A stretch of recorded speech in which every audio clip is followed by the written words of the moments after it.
What's going on, everyone? Juicebags here, and welcome back to some Dungeon Defenders 2. When it comes to crafting materials in Dungeon Defenders 2, there is just no hotter item than tokens. Mod reroll tokens. Motes, of course, in the picture as well.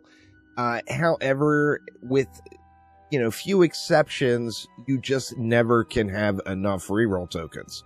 So if you play the game for a long time and you want to deck out lots of different heroes, you are going to just need thousands of these guys. Now, you're going to get tons of them for doing, like, onslaught climbs. You're going to get tons of them from spamming out a bunch of AP resets.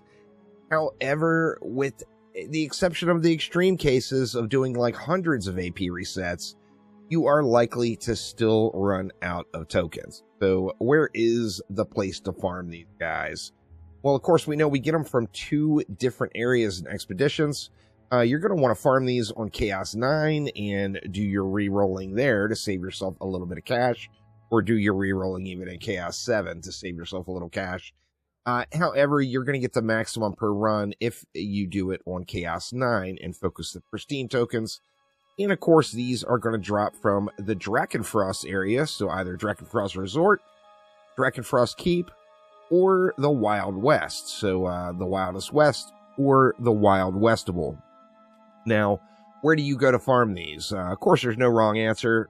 Mix it up. Make it so you're not bored to tears.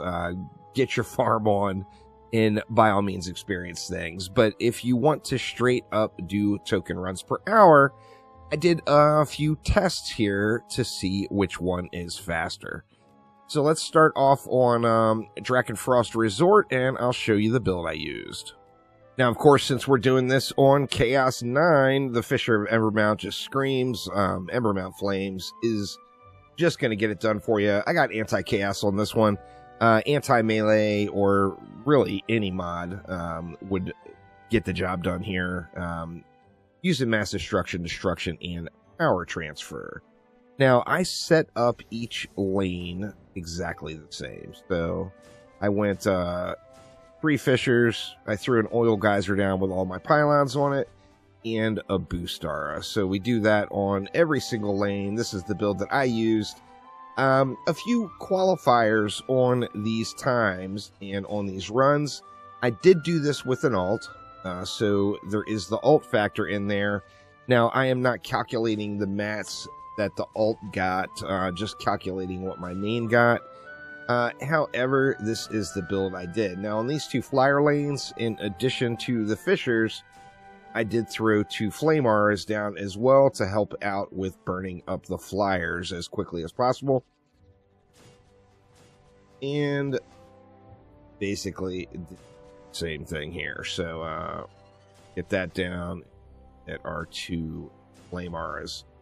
Now, we got tons of DU left, of course. I did throw a Sky Guard down here, and additionally, I threw a Flame Aura next to the Sky Guard just for the next qualifier. The next qualifier, of course, is I was fully AFK the whole time. So, did this with an alt while AFK. So, of course, if you're going to play actively, you're going to get some improvements on your times. Additionally, I did not factor in loading screens. So this is just build time and run time only. And this was the build that I used in the resort. And then over on the Wildest West, basically did the exact same build with a few exceptions. We got our Fisher spam down, and with our Boostara, we did this one throughout.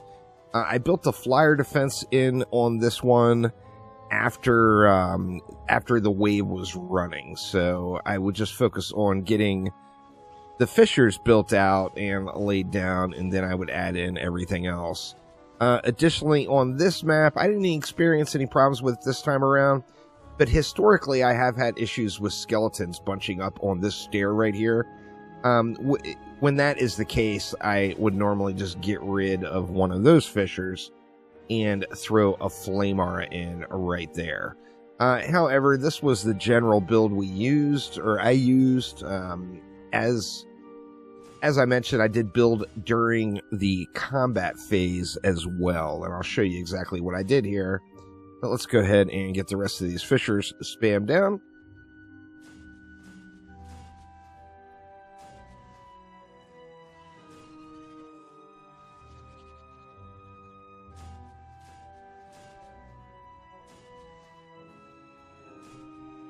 And one more lane, and then we can get it started. I averaged about, it was just under 50 seconds build time on each map. Both of them, the build times were very, very similar. However, at this point, I would go ahead and start the wave, and then I'd throw down a Skyguard right in the middle to help out or to provide last resort for the flyers, and then once again, a Flame Aura right there to deal with the assassins. Now, on this lane, on this map, I did take things one step further. I added a Flame Aura in up top right there to help out with burning out the flyers faster. The deal with this one is the flyers have a long way to go. So the earlier you can kill the flyers, the better off you're going to be. And this is what I did to get that done. And you actually have enough DU left over where, yeah, you could add that additional Fisher in or Flame Aura in here and still have plenty left to throw down another Fisher right there. So this was the build that I used on the Wildest West. And now let's jump into the numbers. Now, before we get into those, as I mentioned, I used an alt when I did this. So the enemies were a little bit healthier, took a few seconds longer to kill than if you were doing it solo.